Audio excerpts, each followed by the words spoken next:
Forum में आप सबको खुशामदीद।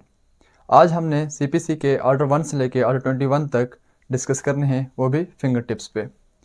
ये ऑर्डर्स हम 1 से लेके 21 तक डिस्कस करेंगे और उनके जो मेन रूल्स हैं वो हम डिस्कस करने हैं। इंशाल्लाह इस वीडियो को देखने के बाद आप जब एंड पे पहुंचेंगे, जब इस वीडियो ख़त्म होगी, तो इंशाल्लाह ये सारे के सारे ऑर्डर्स आपको फिंगर टिप्स पे और उनके मेन रूल्स जो होंगे आपके जहन में आ चुके होंगे इंशाल्लाह। चलिए चलते हैं अपने लेक्चर की तरफ।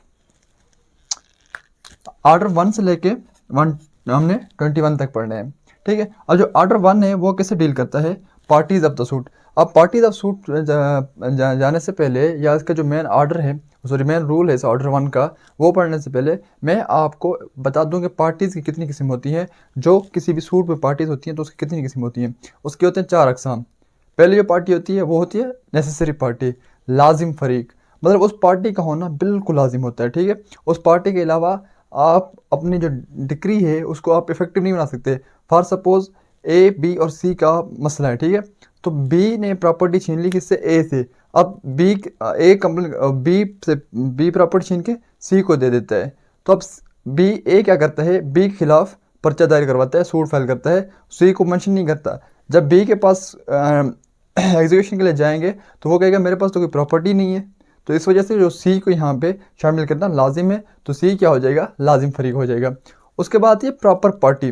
प्रॉपर पार्टी ऐसी जो मतलब बीच की पार्टी होती है जिसका होना आपकी एडजुडिकेशन के लिए बेहतर होता है।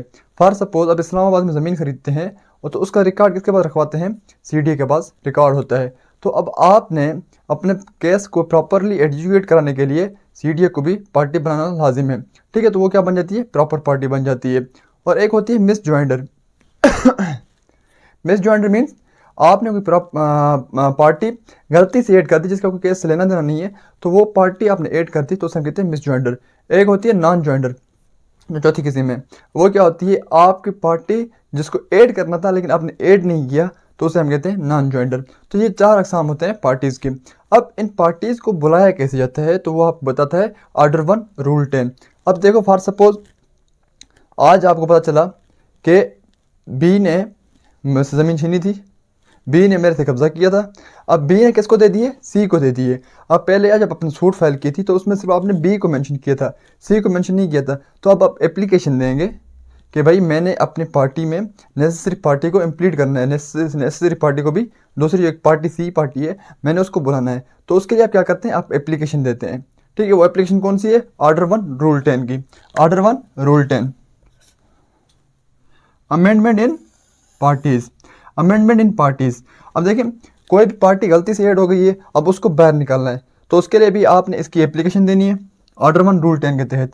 अब देखें आपके पास सवाल आ सकता है गेट में, या क्या कहते हैं किसी भी एग्जाम में आपके पास सवाल आ सकता है कि भाई अगर किसी पार्टी को आपने बुलाना हो तो आप कौन से ऑर्डर और कौन से रूल के तहत आपने एप्लीकेशन देनी है। तो एप्लीकेशन आपने किससे देनी है? ऑर्डर 1 और रूल 10। ऑर्डर 1 रूल 10 आपको पावर देता है कि आप अपने प्लान को अमेंड कर सकते हैं इन टर्म्स ऑफ पार्टीज़, ठीक है। पार्टीज़ के हद तक आप अपनी प्लान को, अपनी सूट को अमेंड कर सकते हैं।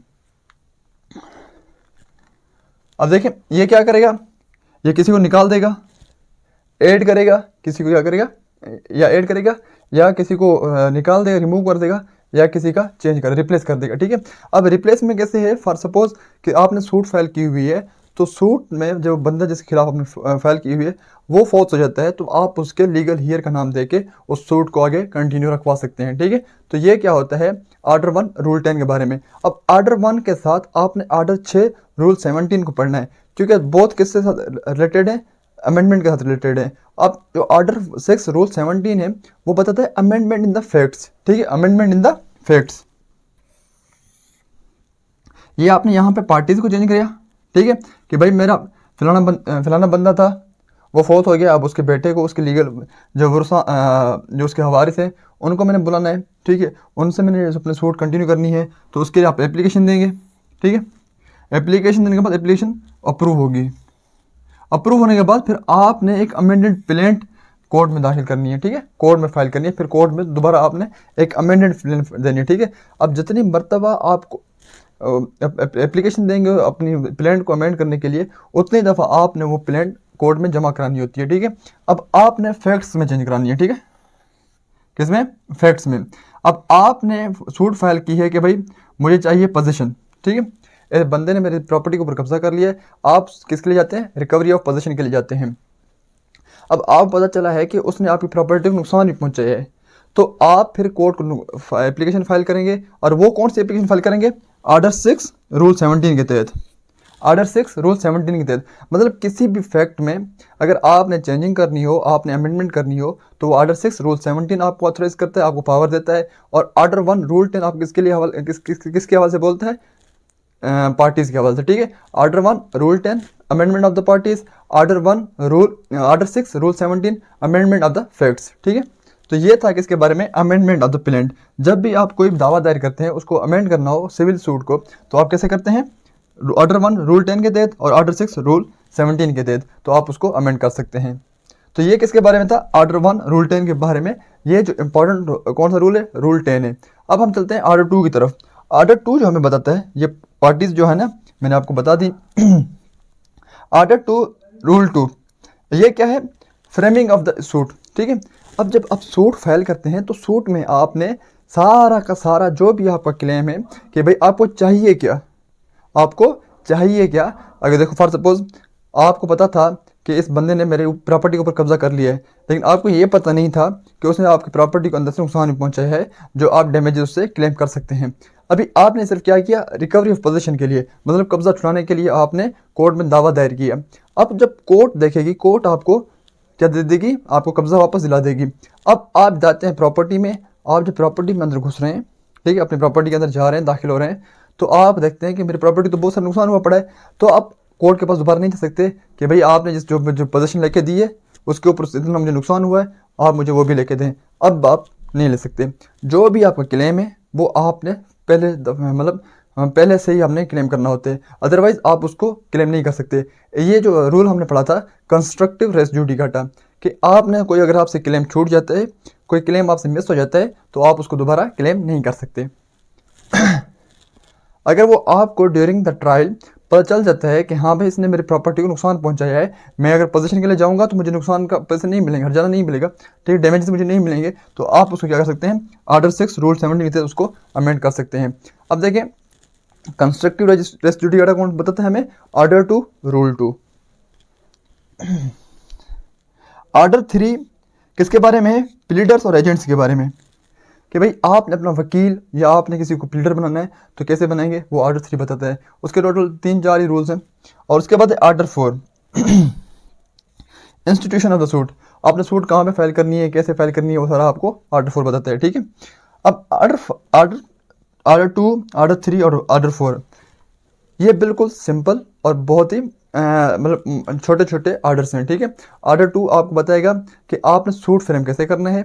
ऑर्डर 3 आपको बताएगा कि आपने अपने लिए वकील या एजेंट अपने कैसे मुकर्रर करना है, ठीक है। और उसके बाद ऑर्डर 4 क्या बताएगा आपको कि आपने सूट को इंस्टीट्यूट कैसे करना है, कहाँ पे करना है, ठीक है। जो ऑर्डर 5 है, this is the most important order, summons के बारे में। किसके बारे में? समन्स के बारे में।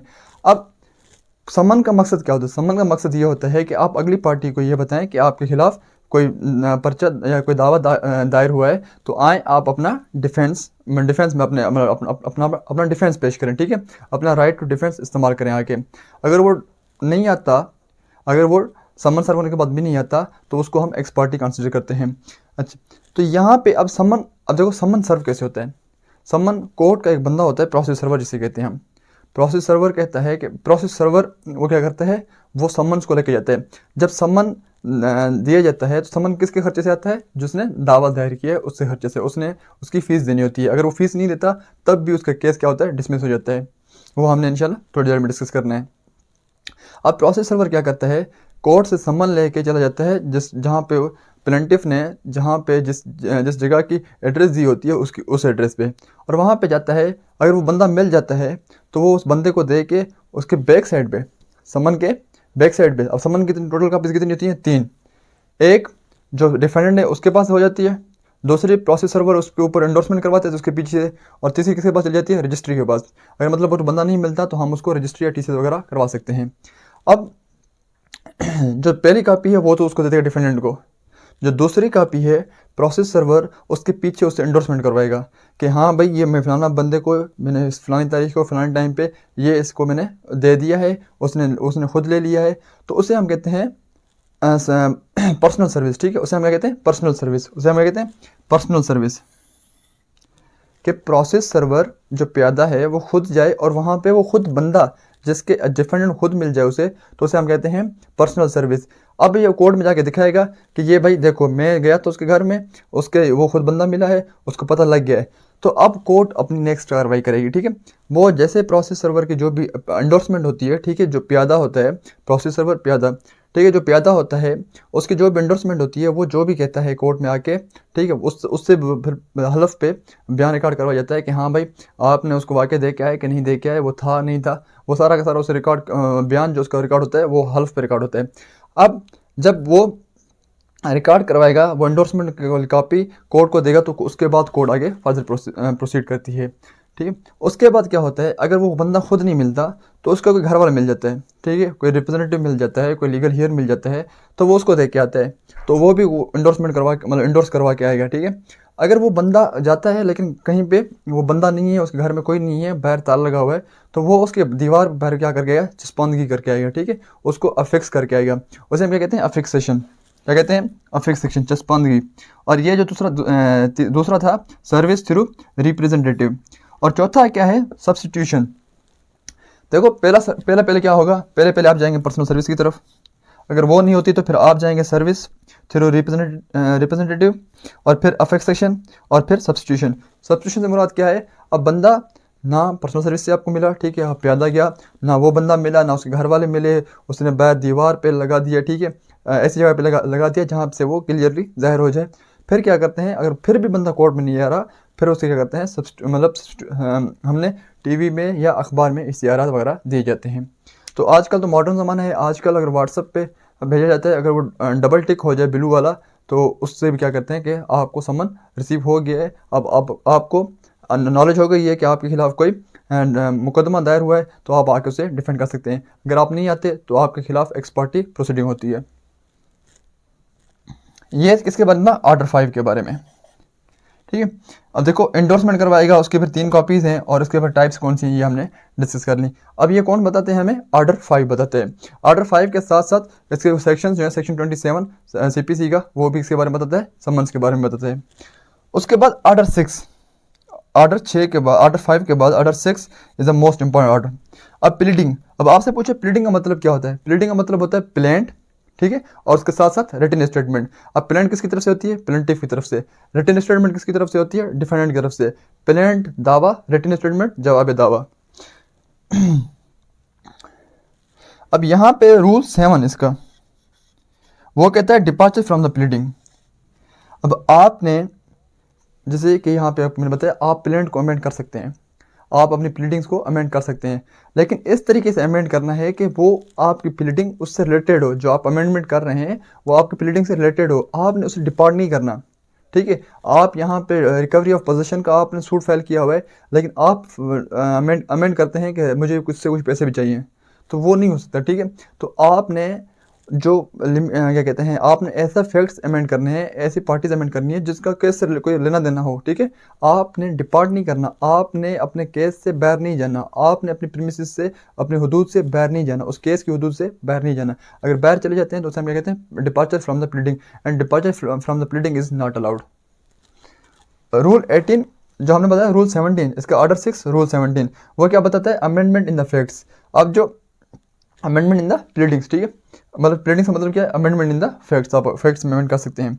अब रूल 18 जो आपको बताता है, अगर आप फेल हो गए, आपका जो गिवन टाइम था अगर उसमें आपने वो अमेंड नहीं किया, अदरवाइज़ अगर आपको टाइम दिया जाता है तो ठीक है, अदरवाइज़ जो लॉ ने हमें टाइम प्रोवाइड किया हुआ है वो कितने? 14 डेज़ हैं, 14 दिन। अगर 14 दिनों के अंदर आपने अपनी प्लान को अमेंड करके कोर्ट में जमा करा दिया, ठीक है, otherwise you can not submit. ठीक है, अगर कोई आप आते हैं कोर्ट में, अगर कोई सफिशिएंट काज देते हैं कोर्ट को बिलीव करने के लिए, कोर्ट इसको बिलीव कर लेती है कि वाकई वो कोई काज ऐसा था जो आपको अमेंड करने से रोक रहा था, तब कोर्ट आपको टाइम डाइट कर सकती है, मतलब टाइम ज़्यादा दे सकती है। और वो कौन सा टाइम को कैसे टाइम दे सकती है? किस सेक्शन के तहत? सेक्शन 148 के तहत। Enlargement of time. अब देखिए यहाँ पे ये जो चीज़ें ना, इसको आपने रिलेट करके पढ़ना है, ठीक है। जैसे हमने आर्डर 1 के साथ आर्डर 6 को पढ़ा, रूल 17 को। आर्डर अब आपने हम क्या पढ़ना है, आर्डर 6 रूल 18, तो उसके साथ हम सेक्शन 148 को, मतलब अगर बंदा अमेंड नहीं कर सकता प्लेंट को विद इन द टाइम, और कोर्ट उसे वो टाइम उसके कोर्ट ने अगर बढ़ाना है तो वो कैसे बढ़ा सकती है, सेक्शन 148 के पास, कोर्ट के पास पावर होता है कि वो उसको अपना उसका टाइम जो है वो उसको बढ़ा के दे सकती है, ठीक है। तो ये और रूल 16 से क्या कहता है, स्ट्राइक आउट प्लीडिंग। अब कोर्ट देखेगी कि भाई अगर कोई ऐसी प्लीडिंग है, कोई ऐसा फैक्ट है जो कोर्ट केस से रिलेटेड ही नहीं है, ठीक है, और वहाँ पे रिकवरी ऑफ पोजीशन की बात हुई है, वो वहाँ पे चेक डिसऑनर की बात कर रहा है, कोई और किसी और चीज़ की बात कर रहा है, तो वो उसको कोर्ट क्या करती है, स्ट्राइक आउट करती है, उसको निकाल देती है, ठीक है। तो ये कोर्ट के पास इख्तियार है कि उसको निकाल दे। ये अब यहाँ पे आपको थोड़ी समरली, आर्डर 1 रूल 10, ठीक है, उसके बाद आर्डर 6 रूल 17, उसके बाद आर्डर 5 जो समन्स के बारे में है, और order 2 rule 2 constructive res judicata के बारे में, ठीक है। उसके बाद आर्डर 6 में रूल 17, रूल 6 और रूल 16, रूल 16, 17, 18, और उसके साथ साथ रूल 6, ठीक है, रूल नंबर 7, कौन सा, डिपर्चर वाला, ठीक है। और उसके साथ साथ सेक्शन 148 कि आपको कोर्ट अपना टाइम बढ़ा के दे सकती है। जब आर्डर 5 को डिस्कस किया था तो उसके हमने रूल्स मेंशन नहीं किए थे। जो एंडोर्समेंट का रूल कौन सा है, वो रूल 16 है। और जो एग्जामिनेशन हमने कहा था, जब वो प्रोसेस सर्विंग ऑफिसर है, जो प्रोसेस सर्वर है, जब वो सर्व करेगा समन को, तो वो आके फिर कोर्ट में बताएगा कि हाँ भाई मैं उसको खुद को दे आया हूँ, पर्सनल सर्विस करके आया हूँ, या सर्विस थ्रू रिप्रेजेंटेटिव करके आया हूँ, या चिस्पानगी करके आया हूँ, या वो बंदा मिला ही नहीं। जिस तरीके से वो भी कोर्ट, मतलब वो कोर्ट को जो भी बताएगा, कोर्ट उस मुताबिक से अपनी कार्रवाई शुरू करेगी। तो कोर्ट से एग्जामिनेशन किस रूल के तहत करती है, आर्डर 5 रूल 19 के तहत। उसके बाद हमने आर्डर 6 को डिटेल में डिस्कस कर लिया था। अब आते हैं आर्डर 7 की तरफ, जो बताता है हमें प्लेंट के बारे में। अब जो पहला रूल है आर्डर 7 का, वो आपको बताएगा कि प्लेंट में कौन कौन सी चीज़ें होनी चाहिए। आपका नाम, प्लेंटिफ का नाम, डिफेंडेंट का नाम, एड्रेस, जुरिस्डिक्शन, क्या आपको क्लेम है, प्रेयर आपकी क्या है, वो सारा का सारा कहाँ पे मेंशन होता है, आर्डर 7 रूल 1 के तहत। और आर्डर 7 रूल 3 आपको ये बताता है कि आपने कंप्लीट डिस्क्रिप्शन देनी है। भाई मेरी प्रॉपर्टी कहाँ पे है, कि वो हम जब जाएंगे और प्रॉपर्टी एग्जीक्यूशन के लिए जाएंगे, तो हमें ये ना, मतलब ये ना हो कि वो पता नहीं है प्रॉपर्टी किधर है। तो आपने कंप्लीट डिस्क्रिप्शन देनी है प्रॉपर्टी की। अगर वो आपको एड्रेस मालूम है पूरा सही तरीके से, आप वो दे दें। अगर वो मालूम नहीं है तो आप ये बता सकते हैं, फ़लानी गली नंबर के बाद में, फ़लानी गली नंबर से पहले, फ़लाने घर के आगे, फ़लाने घर के पीछे, तो आप उसके फ़लाने घर के शुमाल में, फ़लाने घर के जुनूब में, तो आप ये सारा कुछ बता सकते हैं, कंप्लीट डिस्क्रिप्शन दे सकते हैं प्रॉपर्टी की। और ये आपने देनी है, जब आप देंगे तब भी इफेक्टिव एग्जीक्यूशन हो सकती है। उसके बाद जो आर्डर 7 में हमें डिस्कस करने की बात है, वो क्या है, rule number 10 and rule number 11। These two are both very much important, ठीक है। ये जो है ना, दोनों रूल्स बहुत ही इम्पोर्टेंस के हामिल हैं। कौन सा, रूल नंबर 10। अब देखें, आपकी प्लेंट क्या हुई है, रिटर्न हुई है, प्लेंट क्या हुई है, रिटर्न हुई है आपकी। अब प्लेंट रिटर्न कब होती है, जब उस कोर्ट की जुरिस्डिक्शन ना हो, जब उस कोर्ट आपने कोई प्लेंट में कोई चीज़ आपने सही तरीके से फुलफिल ना की हो, ठीक है, तब वो प्लेंट क्या होती है, रिजेक्ट नहीं होती, तब वो प्लेंट आपकी तरफ वापस आएगी। और रूल 11 के तहत आपकी क्या होती है, rejection of the plaint. Plaint क्या हो जाती है, रिजेक्ट हो जाती है, रिजेक्शन ऑफ द प्लेंट। अब रिजेक्शन कैसे होगी और कब होगी, जब आपने काज ऑफ एक्शन मेंशन नहीं किया, जब आपकी सफिशेंटली जो क्या कहते हैं, आपको स्टैम्प करना चाहिए थी, आपको उसी तरीके से कोर्ट फीस देनी चाहिए थी, आप सब कुछ करना चाहिए था, तब वो आपने नहीं किया। प्रॉपर्टी तो आपने अपनी वैल्यू सही तरीके से उसका वैल्यू लगा दिया, या आपने प्रॉपर्टी को जो आपकी वैल्यू थी आपने अंडर वैल्यू कर दिया, ठीक है। अब प्रॉपर्टी फॉर सपोज 1 लाख की थी, आपने 70 लाख बता दिया, 70,000 बता दिया, तो उस सूरत में भी आपकी प्लेंट रिजेक्ट हो सकती है। और उसके चौथा जो होता है, अगर वो इलीगल हो जाए, फॉर सपोज टाइम बार हो जाए, अगर कोई भी आपकी अपील आप 30 दिन में कर सकते हैं, अगर 30 दिन के बाद आप जाएंगे तब अपील क्या हो जाएगी, टाइम बार हो जाएगी, मतलब वो तब वो लीगली नहीं होगी, ठीक है, तो लीगल नहीं होगी। तो आपने 4 चीज़ों में, ये 4 चीज़ें हैं जिनके ऊपर आपकी प्लेंट रिजेक्ट हो सकती है। सबसे पहली, काज ऑफ एक्शन मेंशन नहीं है, प्रॉपर्टी अंडर वैल्यू की है, वो सफिशिएंटली स्टैम्प नहीं है, और वो टाइम बार्ड है या इलीगल हो गई। अब उसकी लीगली कोई वैल्यू नहीं रही। ये किसके बारे में थी, रजिस्ट्रेशन के बारे में थी।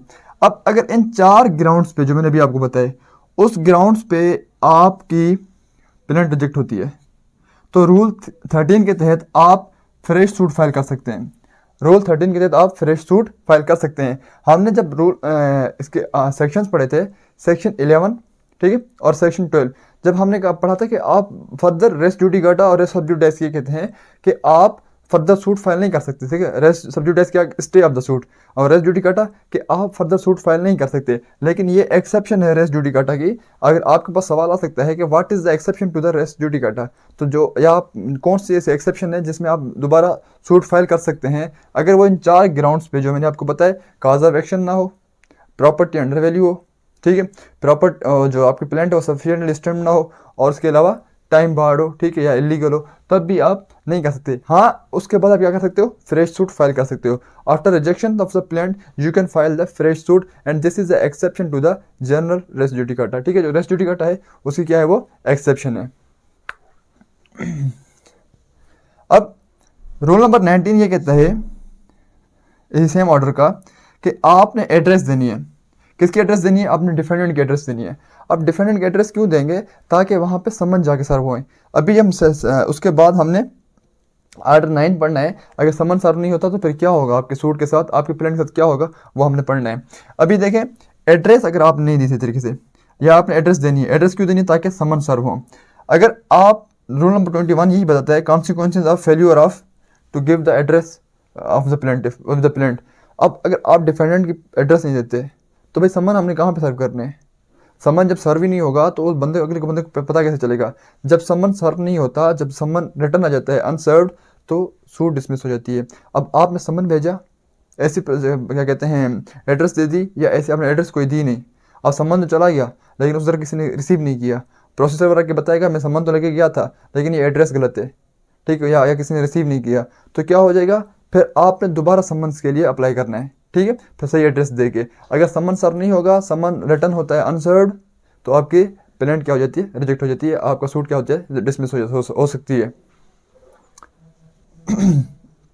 तो ये क्या थे, ये थे रूल नंबर ऑर्डर 7 प्लांट के मेन रूल्स। उसके बाद ऑर्डर 8 रिटन स्टेटमेंट। ये प्लांट 7 दावा, रिटन स्टेटमेंट जवाब दावा। अब रिटन स्टेटमेंट में आप सबसे पहले क्या लिखते हैं, आप जब आपके पास जब प्लांट आती है, ठीक है, आपके पास आपको पता लगता है कि भाई ये मेरे खिलाफ दावा दायर हुआ है, तो आप जाते हैं, आप उसको पढ़ते हैं। अब देखते हैं अगले बंदे ने क्लेम क्या किया, अगले बंदे ने मांगा क्या है, उसको चाहिए क्या। तो सबसे पहले आप ऑब्जेक्शंस जो भी होते हैं ना, ठीक है, आप कहते हैं नहीं ये जो इसने दावा किया ये गलत दावा किया उसने, ये जो इसने क्लेम किया ये गलत किया है क्लेम, तो वो आपने रीज़न के साथ उसको क्या करना है, रिजेक्ट करना होता है। वो कौन सा आपको बताता है, rule number 2, order 8 rule 2, you have to raise the objections. अब देखिए जब भी रिटन स्टेटमेंट लिखते हैं तो सबसे पहले स्टार्ट में आपने क्या लिखना है कि फिलहाल ये मेरी ऑब्जेक्शंस हैं, ये मेरी ऑब्जेक्शंस हैं। अच्छा, अब देखिए रिटन स्टेटमेंट आपने देना कब होता है। रिटन स्टेटमेंट अगर कोई आम केसेस, कोई और केसेस हैं, तो उसमें आपको 30 दिन के अंदर जब अपीयर होते हैं कोर्ट में, ठीक है, जब आपको सामने मिल जाता है, आप कोर्ट में आ जाते हैं, तो उसके बाद आपके पास 30 दिन का टाइम होता है। Within 1 month you can submit your written statement, ठीक है, विद इन 1 मंथ आपने करनी होती है, ठीक है। अगर आप नहीं कर पाते तो उसके भी कॉन्सिक्वेंसेज हैं। उसके अलावा अगर कोई ऐसा चेक है, ठीक है, वो किसका है, चेक डिसऑनर का है। किसका, चेक डिसऑनर हो गई है, चेक डिसऑनर हो गई है, तो उसके लिए आपके पास कितना टाइम है रिटन स्टेटमेंट देने का, 7 डेज। कितना है, 7 डेज। अब रिटन स्टेटमेंट, और ये हम रिटन स्टेटमेंट क्यों देते हैं, रिटन स्टेटमेंट इस वजह से देते हैं ताकि हमारा हक के दिफा महफूज रहे। हमारे खिलाफ जो मुकदमा दायर हुआ है, हमारे खिलाफ जो दावा दायर किया गया है, हम उसको दिफा हम अपना उसके खिलाफ दिफा कर सकें। इस वजह से हम रिटन स्टेटमेंट देते हैं। अगर आपने रिटन स्टेटमेंट ना दी, 7 डेज में आपने अगर रिटन स्टेटमेंट ना जमा करवाई, या 30 दिनों में आपने आम केसेस में रिटन स्टेटमेंट ना जमा करवाई, तो आपका जो हक के दिफा है वो क्या हो जाता है, कैंसिल हो जाता है, वो मर जाता है। उसके बाद जो यहाँ पे rule number 4, order 8 rule 4, order 12 rule 16, order 15 rule 1। अब ऑर्डर 12, अच्छा पहले ऑर्डर 8 रूल 4 क्या बताता है, इवेसिव डिनायल, और ऑर्डर 12 रूल 6 बताता है judgment on admissions, order 15 rule 1 parties not at issue. अब देखें जैसे हमने पीछे पढ़े थे कुछ रूल्स को मिला के, जो रूल्स आपस में इंटरकनेक्टेड हैं, जो ऑर्डर्स और रूल्स आपस में इंटरकनेक्टेड हैं, हम लोग को साथ मिला के पढ़ेंगे। अब देखिए जैसे ऑर्डर 8 रूल 4 के तहत इवेसिव डिनायल। अब देखिए मैंने आपको बताया कि आपने ऑब्जेक्शन उठाना है, आपने क्या करना है, ऑब्जेक्शन उठाना। जो प्लांट होती है ना, हमें प्लांट पैराग्राफ वाइज में होती है, ठीक है, नंबरिंग वाइज होती है। तो आप कहते हैं कि भाई फिलाना जो उसका क्लेम है, जो फिलाना पैराग्राफ है वो रिजेक्ट रिजेक्ट रिजेक्ट रिजेक्ट। आपने रिजेक्ट ऐसे नहीं करना, आपने रिजेक्ट करना है तो प्रॉपर एक स्पेसिफिक आपने रीज़न भी देना है उसका।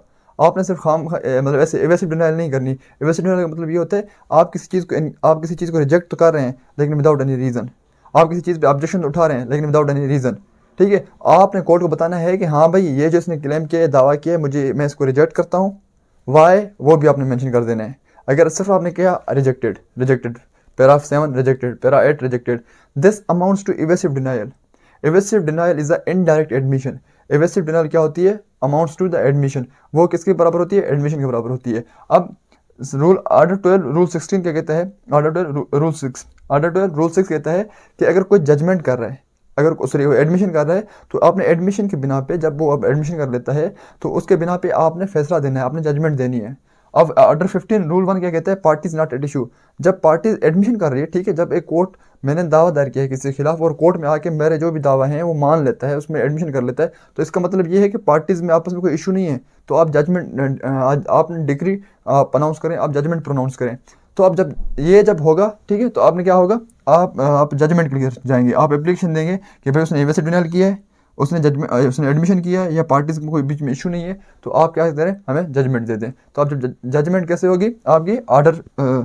ऑर्डर 8 रूल 4, ऑर्डर 12 रूल 6 और ऑर्डर 15 रूल 1।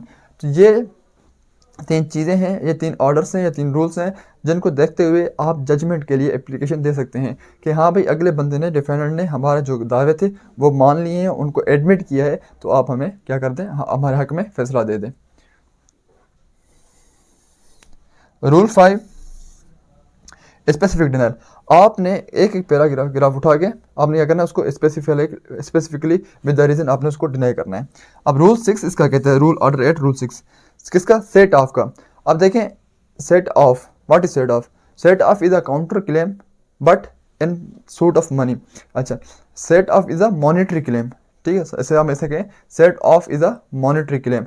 आपके खिलाफ किसी ने दावा दायर किया कि उसको आपसे कुछ पैसे चाहिए, आपसे उसने कर्जा लिया, अब आपको वापस नहीं दे रहा, तो अब एक प्लेंटिव 1 जो है, ठीक है, फॉर सपोज हम यहाँ पे लिखते हैं P1 D1, ठीक है, P1 D1। अब P1 ने क्या किया, इसके ऊपर D1 के ऊपर केस किया, सूट फाइल की कि भाई D1 ने मेरे पैसे देने हैं, ठीक है। तो D1 क्या कहता है कि मैं, भाईजान अगर मैंने इसके पैसे देने तो इसने मेरे पैसे देने। अब D1 यहाँ पे क्या बन गया? प्लेंटिव बन गया, और ये क्या बन गया यहाँ पे? प्लेंटिव ये 1 था, ये क्या बन गया? डिफेंडेंट 2 बन गया, ठीक है।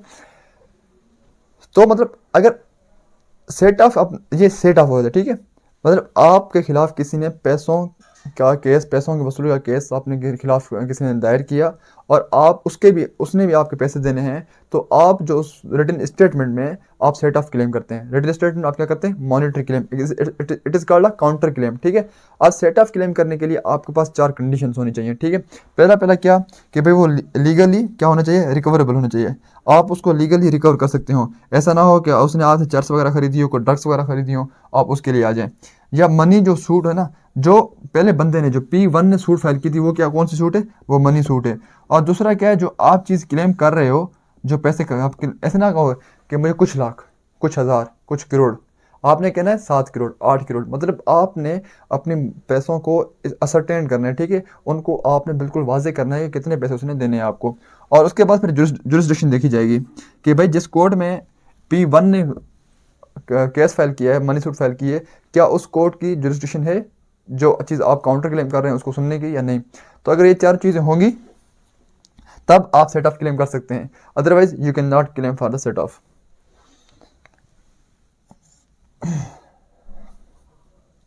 Order 9, this is again a very important order, ठीक है। अब ऑर्डर 9 आपको बताता है कि जब पार्टीज की अपीयरेंस होगी तो क्या होगा, अगर पार्टीज नहीं आती तब क्या होगा, ठीक है। अब यहाँ पे जो ऑर्डर 1 है, वो ऑर्डर 9 रूल 1 वो कहता है कि जब भी आपको डेट फिक्स की जाती है संबंध में, उस डेट को डिफेंडेंट ने आके अपीयर होना है।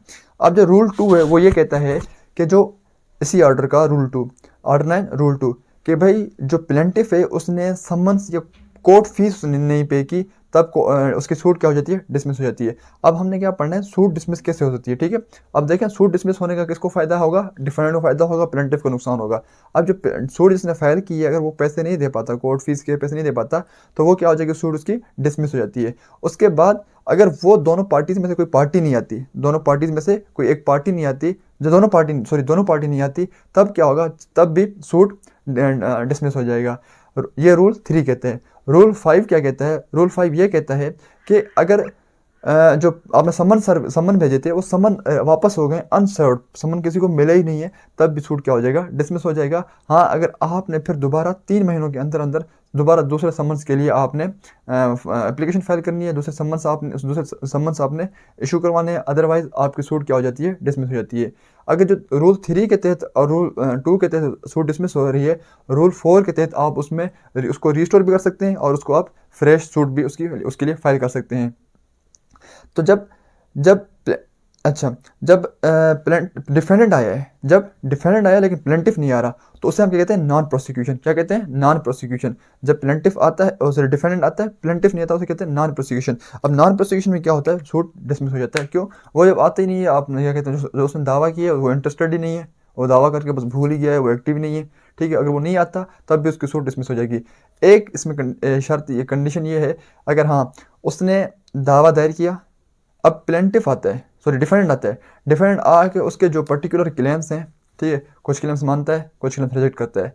जो क्लेम्स मानता है उस हद तक उसके हक में फैसला चला जाएगा, प्लेंटिफ हक में फैसला चला जाएगा, चाहे वो आता है चाहे नहीं आता है। और जिस हद तक उसने इनकार किया है, जिस हद तक उसने वो मतलब क्या कहते हैं, ऑब्जेक्शन उठाए हैं उसके प्लेंट में, उस हद तक वो क्या हो जाएगी, रिजेक्ट हो जाएगी, उस हद तक वो क्या हो जाएगी, डिसमिस हो जाएगी। ये जो चीज़ें थी मोस्टली किसके रिलेटेड थी, प्लेंटिफ के हवाले से। अब हम आते हैं किसकी तरफ, डिफेंडेंट की तरफ।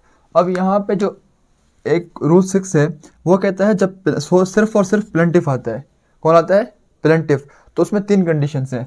पहली कंडीशन कौन सी है, अगर उसको समन सर्व हुआ है तो एक्स पार्टी प्रोसीडिंग स्टार्ट होगी। क्या स्टार्ट होगी, एक्स पार्टी प्रोसीडिंग स्टार्ट होगी, मतलब उसके अलावा केस को सुना जाएगा, ठीक है, उसको बुलाने के अलावा केस को सुना जाएगा।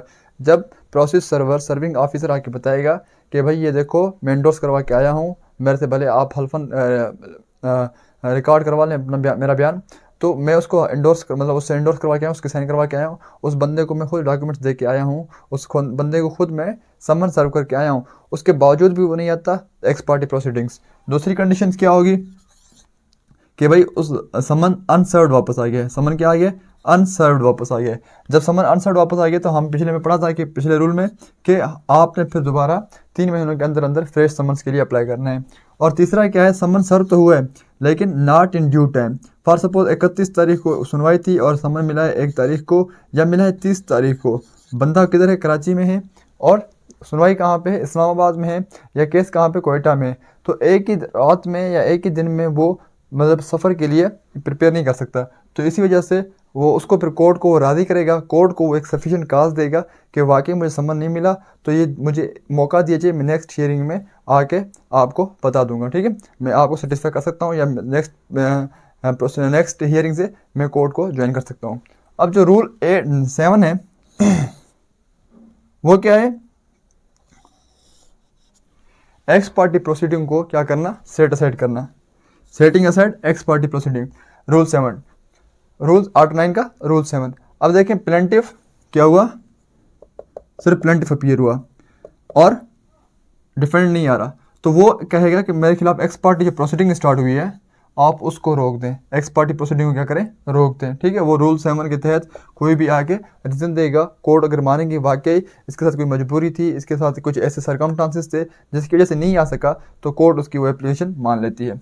तो रूल नंबर 8 मैंने आपको इसका पहले भी बताया, जिसमें जब डिफेंडेंट आता है, जब ओनली डिफेंडेंट आता है और प्लेंटिफ नहीं आता, सूट डिसमिस हो जाती है, अनलेस कि डिफेंडेंट खुद कुछ उसके जो क्लेम्स हैं वो खुद मान ना ले। अगर वो खुद उसको एक्सेप्ट कर लेता है फिर क्या होता है, फिर डिफेंडेंट फिर प्लेंटिफ सूट्स रिजेक्ट नहीं होती, लेकिन जिस हद तक उसने वो क्लेम्स माने होते हैं, एक्सेप्ट किए होते हैं, एडमिट किए होते हैं, उस हद तक उसके ऊपर जजमेंट दी जाती है प्लेंटिफ हक में। बाकी जो भी क्लेम्स होते हैं प्लेंटिफ के, उनको रिजेक्ट किए जाते हैं। उसके बाद अब देखें, अब वो बंदा जिसको समन सर्व नहीं हुआ वो आ गया कोर्ट में और उसके खिलाफ क्या आ गई है, डिक्री आ गई है, ठीक है। तो वो रूल 13 के तहत एप्लीकेशन देता है setting aside x party degree. अब जो उसके अगेंस्ट उसके अगेंस्ट उसके विदाउट जो फैसला दिया गया है उसके अगेंस्ट उसने आगे क्या करनी है, एप्लीकेशन देनी है एक्स पार्टी डिग्री की। अब वो क्या करेगा, setting aside x party degree. अब उसका कौन सा है, रूल 13, या वो अंडर सेक्शन 96(2) सब सेक्शन 2 के तहत वो अपील कर सकता है हाई कोर्ट में। कितने दिनों के अंदर अंदर 30 दिनों के अंदर, 30 डेज के अंदर। अब 30 डेज से ये है जिस दिन उसको पता लगा, चाहे वो फैसला उसको 2 सालों के बाद पता लगे, चाहे 5 महीनों के बाद पता लगे, जब भी उसको पता लगेगा उस पता लगने के बाद 30 दिन के अंदर अंदर उसने अपील दायर करनी है हाई कोर्ट में, ठीक है। तो उसके बाद जो एक्स पार्टी प्रोसीडिंग है, एक्स पार्टी डिक्री आपके अगेंस्ट आ गई है, तो उसके अगेंस्ट आपके पास 2 रेमेडीज हैं। एक क्या, रूल 13, ऑर्डर 9 रूल 13 कि आप उसको सेट असाइड करने के लिए एक्स पार्टी प्रोसीडिंग की एप्लीकेशन दे सकते हैं, और दूसरा आप अपील कर सकते हैं हाई कोर्ट में। अच्छा, अब रूल 9(2) वो जो कहता है कि भाई अगर बंदा जो प्लेंटिफ अपीयर नहीं हुआ कोर्ट में और डिफेंडेंट अपीयर हुआ है, तब आपके ऊपर फ्रेश सूट फाइल नहीं कर सकते, तब आप फ्रेश सूट फाइल नहीं कर सकते। अब हम पीछे पढ़ा था कि अगर दोनों पार्टीज नहीं आती तो रूल 4 ये कहता है कि वो प्लेंटिफ रजिस्टर कर सकता है सूट को या फ्रेश सूट फाइल कर सकता है। लेकिन यहाँ पे अगर डिफेंडेंट आ रहा है और प्लेंटिफ नहीं आ रहा और सूट डिसमिस हो जाती है, तो उसको वो फ्रेश सूट फाइल नहीं कर सकता, लेकिन वो रिस्टोरेशन की एप्लीकेशन दे सकता है।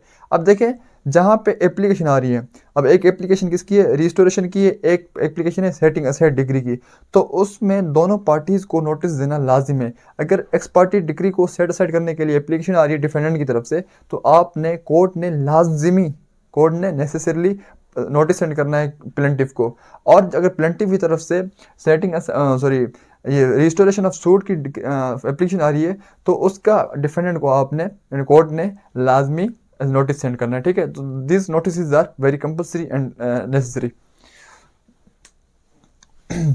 उसके बाद ऑर्डर 12 हमने इसका रूल 6 पढ़ लिया था कि जजमेंट ऑन एडमिशन। अब इसके दूसरा क्या है, इसमें है, अब एडमिशन का मतलब क्या है, आप जाते हैं जब सिविल सूट होती है तो उसमें एडमिशन होती है, उसमें क्या होती है, एडमिशन होती है। और जो क्रिमिनल केसेस होती हैं उसमें क्या होती है, कन्फेशन होती है कानूनी शहादत ऑर्डर के मुताबिक, ठीक है। तो अब जो डायरेक्ट एडमिशन क्या होती है, एक्सप्रेस एडमिशन। आप डायरेक्ट बाकायदा लिखते हैं अपने रिटन स्टेटमेंट में या कोर्ट में जाके उसको आपके ऊपर जो भी क्लेम्स, आपके ऊपर जो भी मतलब इल्ज़ाम लगाए गए हैं, आप उनको जाके वहाँ पे तस्लीम कर लेते हैं, उनको एडमिट कर लेते हैं, तो उसे हम ये कहते हैं एक्सप्रेस एडमिशन। या आप रिटन स्टेटमेंट में क्लियरली शो करते हैं कि फलाना para admitted, para number 3 admitted, para number 4 admitted, तो उसको भी हम क्या कहते हैं, एक्सप्रेस एडमिशन कहते हैं। अब दूसरा क्या, इनडायरेक्ट एडमिशन। इनडायरेक्ट एडमिशन हमने कौन सी पढ़ी थी, एवेसिव डिनायल, ठीक है। एवेसिव डिनायल करेंगे आप तो वो क्या, किसके अमाउंट है, किसके बराबर है, वो इनडायरेक्ट एडमिशन के बराबर है, और उसके ऊपर भी आपके अगेंस्ट फैसला आ सकता है। उसके बाद रूल 13, ये जो हम ऑर्डर्स डिस्कस कर रहे हैं, these are the very important orders, और जो बेसिक और जो इंपॉर्टेंट के साथ साथ थोड़े बड़े ऑर्डर हैं और जो अहमियत के हामिल ऑर्डर्स हैं, हम उनको डिस्कस कर रहे हैं। और ऑर्डर्स में भी जो रूल्स, इंपॉर्टेंट रूल्स हैं, हम उनको डिस्कस कर रहे हैं। और जो बाकी जो ऑर्डर्स हमने स्किप किए हैं वो थोड़े छोटे भी हैं, और उसके साथ साथ वो सिंपल भी हैं और इतने इंपॉर्टेंट भी नहीं है। तो इस वजह से हमने उनको स्किप करके हम इन ऑर्डर जो मेन ऑर्डर्स हैं और उनके जो मेन रूल्स हैं हम उसको डिस्कस कर रहे हैं। Order 13, documents. अब डॉक्यूमेंट जो आप प्रोड्यूस करते हैं कोर्ट में, जिनके ऊपर आप रिलाई कर रहे होते हैं या कोर्ट से आपने रिटर्न करने होते हैं, मतलब आपने कोर्ट में डॉक्यूमेंट जमा करवाए, ठीक है। अब आपने उन डॉक्यूमेंट्स को, आपको कहीं और ज़रूरत पेश आ रही है, अब वो आपने वहाँ से रिटर्न करवाने हैं, तो वो आपको रूल नंबर 9 बताएगा। रूल नंबर 9 बताएगा, वो जो जिसके पास रजिस्ट्री होती है, जो रजिस्टर करता है, जिसके पास रिकॉर्ड होता है, वो देखेगा कि हाँ भाई ये ओरिजिनल डॉक्यूमेंट्स जो है ना, इसके सीन हो गए हैं या एग्जिबिट हो गए हैं, मतलब कोर्ट ने उनको इंडोर्स कर लिया है। जो बाकी जो फ़ोटो कापी है वो कोर्ट ने अपने पास इंडोर्स फ़ोटो कापी रख ली है, ठीक है। तो वो फिर क्या करेगा, वो उसको वापस दे देता है। अब फर्स्ट हियरिंग पे आपने वो डॉक्यूमेंट्स लाने होते हैं, ठीक है। जो प्लेंट में या जो आपको जिसके ऊपर आपके प्लेंट का इन्हिसार होता है, ठीक है, वो आपने डॉक्यूमेंट्स पहले हियरिंग पे लाने होते हैं। अब इसका मकसद क्या है पहले हियरिंग पे लाने का, ये होता है कि ताकि अगली पार्टी को पता लग जाए कि आपने कौन कौन से एविडेंसेस आपके पास है, ताकि वो अपना डिफेंस तैयार कर सकें। और दूसरा ये है कि अगर आप फेल हो जाते हैं, आप वो डॉक्यूमेंट्स देने से फेल हो जाते हैं, कासिर हो जाते हैं, तो वो आपका डॉक्यूमेंट्स एक्सेप्ट नहीं किए जाएंगे बाद में। This is the general rule, but practice में और कुछ अगर आप कोई सफिशिएंट काज दिखा दें तो वो फिर बाद में एक्सेप्ट किए जाते हैं। Rejection of the irrelevant documents, जो इररिलेवेंट डॉक्यूमेंट होते हैं जिनका केस से कोई लेना देना नहीं होता, उसको कोर्ट रिजेक्ट कर देती है। और 4 नंबर पे क्या मैंने क्या बताया था, endorsement by the court. Endorsement में क्या कोर्ट क्या करती है, OSR। अब जो कॉपी फोटो कॉपी अपने पास रखती है कोर्ट, उस पर लिखती है OSR कि भाई ओरिजिनल हमने सीन कर लिए, ओरिजिनल सीन रिटर्न। ठीक है, ओरिजिनल सीन करके हमने बाकी डॉक्यूमेंट्स क्या करें, ओरिजिनल डॉक्यूमेंट सीन करके हमने क्या कर दिया, रिटर्न कर दिया है, original seen return, original seen return. तो ये था हमारा आज सेक्शन ऑर्डर 1 से लेकर ऑर्डर 13 तक। ये पार्ट 1 है वीडियो का। इंशाल्लाह वेरी सून पार्ट 2 भी अपलोड हो जाएगा, जिसमें हमने फिंगर टिप्स में ऑर्डर्स को ऑर्डर 1 से लेके ऑर्डर 13 तक पढ़ा है। ये हमारा जो पार्ट 2 जो कंसिस्ट होगा ऑर्डर 14 से लेके ऑर्डर 21 तक होगा। ऑर्डर 1 पार्टीज ऑफ सूट, ठीक है, उसमें रूल 10 था। फिर हमने जंप किया था ऑर्डर 5 पे जो इम्पोर्टेंट था। उसके साथ हमने order 2 rule 2 constructive res judicata, ठीक है, वो पढ़ा था। उसके बाद समन्स वाला था। समन्स के बाद हमने ऑर्डर 6 को प्लीडिंग्स के बारे में पढ़ा, ठीक है। उसमें ऑर्डर 6 में रूल 17 इंपॉर्टेंट था अमेंडमेंट वाला, और उसमें ऑर्डर 1 में रूल 10 अमेंडमेंट के हवाले से। उसके बाद ऑर्डर 7 पेनेंट के हवाले से, ठीक है। और order 8 written statement. Order 9 party अगर आती है नहीं आती तो उसका क्या होगा। एंड पे हमने क्या पढ़ा, order 12 and order 13। So this was the part 1 of the video. Inshallah part 2 will be uploaded very soon.